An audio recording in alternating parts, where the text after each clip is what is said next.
ng bayan, maasahan anumang panahon. Magandang araw po sa ating lahat.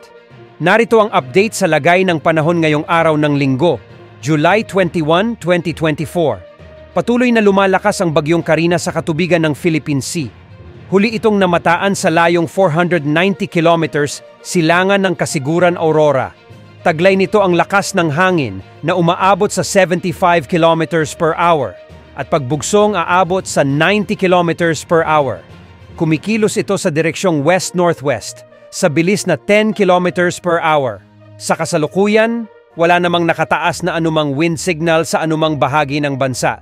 Inaasahan na magkakaroon ito ng rapid intensification sa mga susunod na araw hanggang sa maabot ang peak intensity nito na typhoon category. Sa mga susunod na araw, posible ang malalakas na pagbuhos ng ulan at pagbaha sa malaking bahagi ng Luzon at Visayas dahil sa paghatak nito sa malakas na southwest monsoon.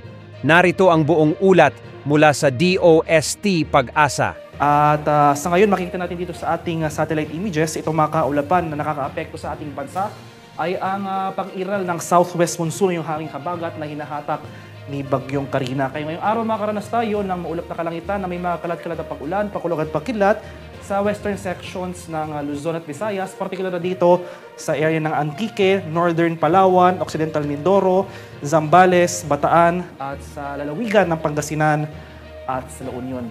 Mas maaliwalas naman ang panahon na ating inaasahan sa nalalabing bahagi ng ating bansa, kabilang na dyan ang Metro Manila.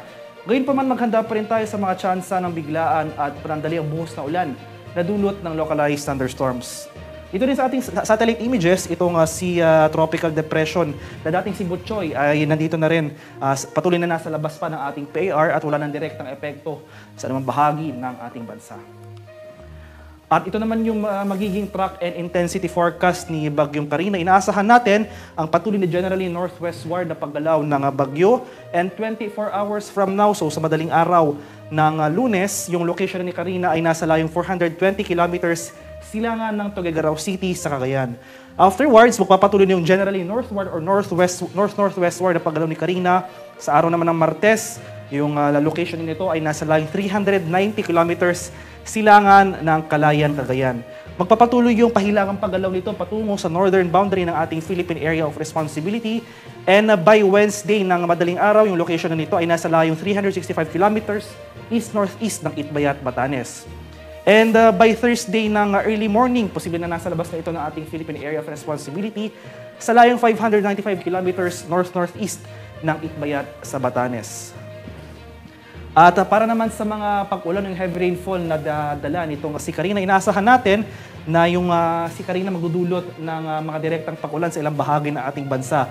As early as tomorrow, July 22, asahan natin itong 50 to 100 millimeters sa mga pag-ulan. So ito yung moderate to heavy rains sa northeastern portion ng mainland Cagayan at sa eastern portion ng Babuyan Islands. So mas lalakas pa yung mga pag-ulan na ating posibleng maranasan pagsapit ng Martes, July 23. 100 to 200 millimeters, ito yung heavy to intense na mga pag-ulan sa area ng Batanes, samantalang moderate to heavy rains naman sa area ng Babuyan Islands. And in addition sa mga pag-ulan na dala ni Karina, makakaranas rin tayo ng mga pag-ulan na dala ng southwest monsoon o hanging habagat na hahatakin ng nasabing bagyo sa mga susunod na araw. So itong enhanced southwest monsoon, posible rin magdulot ng moderate to intense sa mga pag-ulan dito sa western portion ng Luzon sa mga susunod na araw. At para sa mga karagdagang detalye ng mga pag-ulan na dala ng habagat for the next 3 days. As early as today, makakaranas tayo ng mga pag-ulan na dala ng habagat na hinahatak ni Bagyong Karina.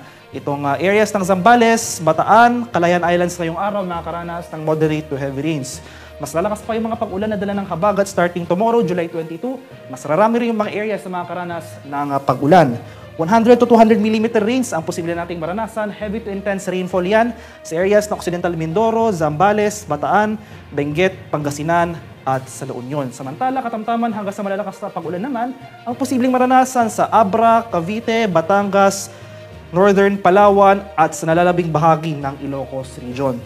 Pagsapit naman ng Martes, July 23, pagpapatuloy mga malalakas sa pag-ulan na dala ng habagat, mapapanatili yung mga pag-ulan na ito gawa nga ng pag-iral o yung paghatak ni Bagyong Karina sa southwest monsoon. Magpapatuloy yung heavy to intense rains, 100 to 200 millimeters sa areas na Occidental Mindoro, Zambales, Bataan, Benguet, Pangasinan at sa La Union. Makakaroon na rin tayo ng moderate to heavy rains dito sa area ng Metro Manila, Northern Palawan, Cavite, Batangas, ilang areas rin ng Central Luzon sa Tarlac, Pampanga, Bulacan, Abra at sa nalalabing bahagi ng Ilocos Region. Kaya sa mga nabanggit na lugar, itong mga areas na makakaranas sa direktang pag-ulan ni Karina as well as yung southwest monsoon o yung hanging habagat, asahan natin or patuloy tayong maging handa at alerto sa mga banta ng pagbaha at pagguho ng lupa, lalong-lalo na kung tuloy-tuloy ang pag-ulan na mararanasan. Posible rin yung pag-apaw ng ating mga ilog at dalampasigan. Inaasahan natin na mas mataas yung tsansa ng pagbaha, especially kung nandito tayo sa elevated or sa mga mountainous areas. At sa severe winds naman, yung mga malalakas na hangin na dala ni Bagyong Karina. So sa ngayon, wala pang nakataas sa tropical cyclone wind signal sa anumang bahagi ng ating bansa dahil nga dito sa track or may kalayuan nga yung track ni Karina sa ating kapuluan. Pero hindi natin tinatanggal yung posibilidad na magtaas tayo ng wind signal number 1 sa area ng extreme northern Luzon at sa northeastern portion ng mainland Cagayan, possibly by tonight or tomorrow in anticipation sa mga malalakas na hangin na dala ni Karina. In addition sa mga malalakas na hangin na dala ng bagyo, inaasahan natin na itong southwest monsoon yung hangin habagat na pinapairal ni Karina na ay inaasahan natin posible rin magdulot ng malalakas na bugso ng hangin sa ilang bahagi ng ating bansa sa mga susunod na araw.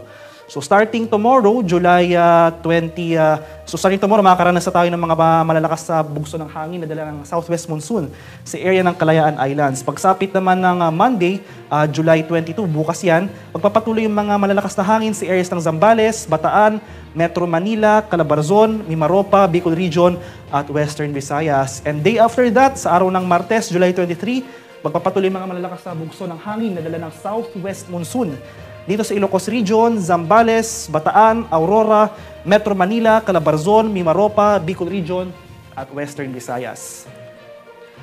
At sa kalagayan naman ating karagatan sa kasalukuyan, wala pa rin nakataas na gale warnings anumang baybay ng ating kapuluan. Ngunit iba yung pag-iingat pa rin sa ating mga kababayan na maglalayag, especially dito sa western section ng Luzon, sa mga seaboards ng Visayas at Mindanao dahil posible pa rin tayong makaranas dyan ng katamtaman hanggang sa maalong karagatan na dala ng mga hangin nitong si Karina at ang southwest monsoon o yung hanging habagat.